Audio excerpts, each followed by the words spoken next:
Hello, I'm Dr. Jyoti Kapoor, a consultant psychiatrist and psychotherapist in Gurgaon.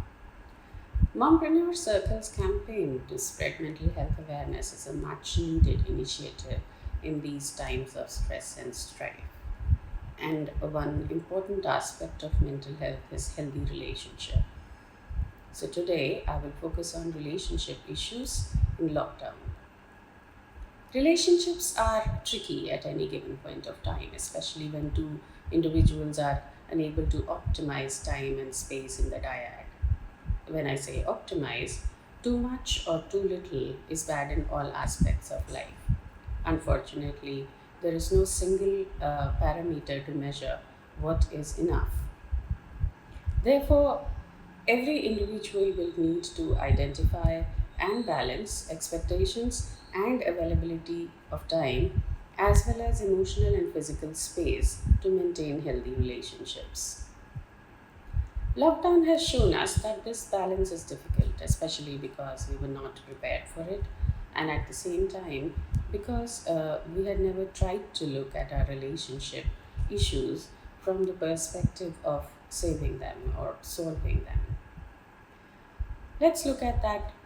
What are the basic factors that make a healthy relationship? Relationship, by definition, is the way two or more units interact with each other. And this interaction is emotional as well as behavioral. In social context, family, friends, neighbors, colleagues, employees, these are the relationships that we are mostly concerned about. In lockdown period, relationship between married couples and parent and children are under the scanner because we are staying under the same roof for prolonged periods of time with an anxious state of uncertainty in the background affecting our moods as well as our behaviors. Healthy relationships basically need two components for stability and growth. First and foremost is trust. Trust is about relying on the other individual for goodwill and support. When we are upset, we hope the other person would help one get out of the uncomfortable situation. When we are sick, we hope to be cared for to recover our health. Trust is based upon a belief and an expectation.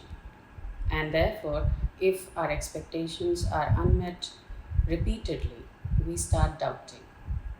Doubt is the seed of conflict. Second important component is communication. Communication is not a simple process of speaking and reacting, it's listening and understanding. It's how we express and perceive thoughts and emotions. Communication is neutral, but interpretation of messages being transmitted can be negative or positive, causing strengthening of trust and clarification of doubts or the opposite. Communication skills are therefore important tools for relationship building exercises. Honesty, love, care, responsibility, companionship, they're all outcomes of these two factors. So let's now focus on what causes relationship issues. Trust is based upon a pre existing belief that people living together will take care of each other. But somehow, either due to lack of understanding or lack of proper communication, we don't get this message from our spouse, and trust becomes shaky. If wife has a headache and husband didn't bother because he was preoccupied with some work related stress, wife starts feeling neglected. Similarly, if wife didn't listen to the husband because she was talking to her mother on phone, he feels she cares more for her parents than him. And these misinterpretations, they occur more often when stress is high and every small gesture takes a huge significance. Similarly, expectations are rule based in our society. Although with changing rules based upon gender, we are still holding on to similar rule definitions of husband and wife. Miscommunication is common. In our society, despite working out of the home, the responsibility of running a household from planning to execution still falls on the woman. Men still expect to be asked to help around rather than doing it themselves, and still call their household work as helping the wife rather than, doing something that just needs to be done. For example, if they are cleaning the house, they are helping the wife in cleaning the house, indicating that it was primarily her job and she should be grateful for the help that is being extended. This kind of presumptive pattern of speech and behavior, although it is accepted, it causes stress in relationships without there being an apparent cause. In lockdown, with maids or house helps on leave, many couples have been sharing responsibilities for the household work. Still, the sheer number of jokes on social media about plight of men in lockdown does throw considerable light on our subconscious issues pertaining to traditional beliefs about roles in the household. Another common cause of relationship issues among couples is interpersonal problems with in laws. The power struggle in most households where couples stay with the parents is no news for any householder.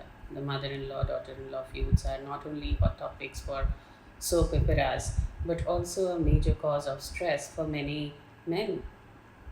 And most of these men, they prefer to stay out of these issues to avoid taking sides of either parent or wife. Many women complain about their husbands' quiet stand against what appears to them as unjustified behavior on the part of their in laws, and therefore feel their husband does not take care of them. The ideal of a happy Indian joint family often ignores the reality that every individual has his or her own way of life, and no one likes to change their way or their lifestyle because of another person, more so in the modern era. We have often heard about compatibilities. Girls often complain to me, stating that they have been brought up differently and therefore they are not able to adjust in the new environment uh, post marriage, or the partners feel that they are poles apart in their thinking and behavior and have nothing in common to justify their relationship. Couples who have had long romantic courtships also end up feeling sort of disillusioned after marriage because they feel their spouse has somehow changed. Truth is, no one changed, but staying together in reality is an entirely new ball game than meeting a few hours a day or spending time on phone, because one, you are more running after a dream, and two, when you reach the end of our dream, you wake up. In other words, staying together exposes us to the real us with our personalities dealing with the day to day realities of existence. So, relationship issues during lockdown is basically an uncovering of a pre existing issue that was never sorted because we were either too busy to notice or unaware of them, and also because we coped on one hand by getting unmet needs fulfilled through busy social and occupational life, and on the other hand certain often used mechanisms to deal with interpersonal problems like personal space and positive thinking were present by default. So now, what do we do about the problems? We've talked about the problems, but every solution has to start with a question. Question here is, what is the problem, before we look at the cause of the problem. For example, you're upset because your spouse is always telling you to do things but never does anything himself or herself. Is it that you don't trust that your spouse cares for you, or he or she is very self centered?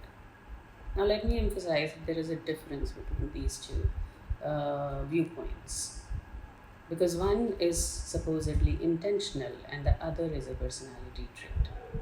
When something is perceived as intentional, the blame game starts. When something is seen as a part of someone's personality and that he or she has no control over it, acceptance can start.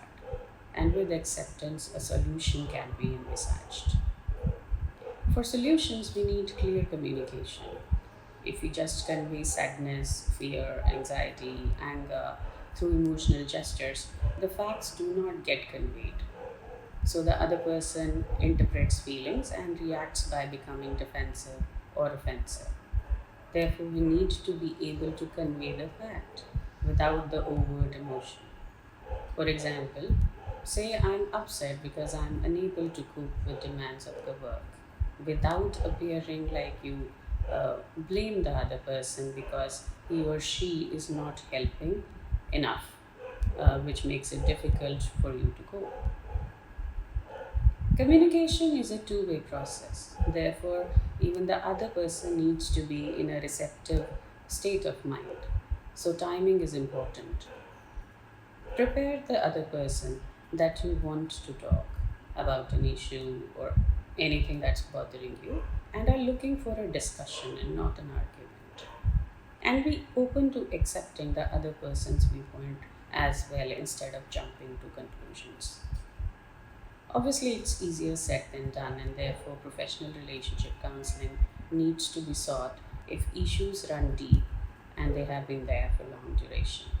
It takes practice to change perceptions and beliefs, which forms the crux of interpersonal relationships and interactions, and wrong practices will lead to unwanted outcomes. Some tips for the couple stranded together in this lockdown. First, accept that it's a stressful period for all members in the household, which causes negativity in behavior and speech. Second, do de stressing exercises on a regular basis. Physical exercise, yoga, pranayam, singing, dancing, painting, cooking, anything that makes one happy while doing it can act as a stress buster. Thirdly, find quiet time, at least half an hour every day. There is too much noise, both external and internal, which does not give us mental space to relax. Fourth, establishing a routine and time management are mantras for reducing day to day stress. Don't take on everything. Delegate responsibilities according to person's abilities and not just assumptions कि उसको ये करना चाहिए. Understand your thoughts before trying to communicate them. A neutral person one trusts can help one understand their dilemmas better. But if there is no one you can talk to, write down your thoughts and give yourself to some time to acknowledge that what is bothering him, you and what you want to convey. Alcohol doesn't reduce stress or help with interpersonal issues, so avoid it as an excuse. Practical issues of finance, career, job stress, they need to be brought to the table. You can't just keep thinking about them because it affects your mood and behavior and therefore affects people around us. So, talk rationally. As situations change, we have to come up with new ways to handle them. So, don't keep focusing on past, focus on the present. Like old habits take time to go, new habits also take time to stay. So don't be impulsive. People can't change overnight. If someone is willing to change, give them time and encouragement. आप फिर towel धूप में नहीं डाल के आए, तुम कभी नहीं सुधरोगे, it won't help fast forward the process. It might just stop the process. Lastly, focus on positive. Intentionally and deliberately look for the things that are right. The butterfly on the planter in the corner, the books on the shelves, the child's cherubic smile, and be grateful.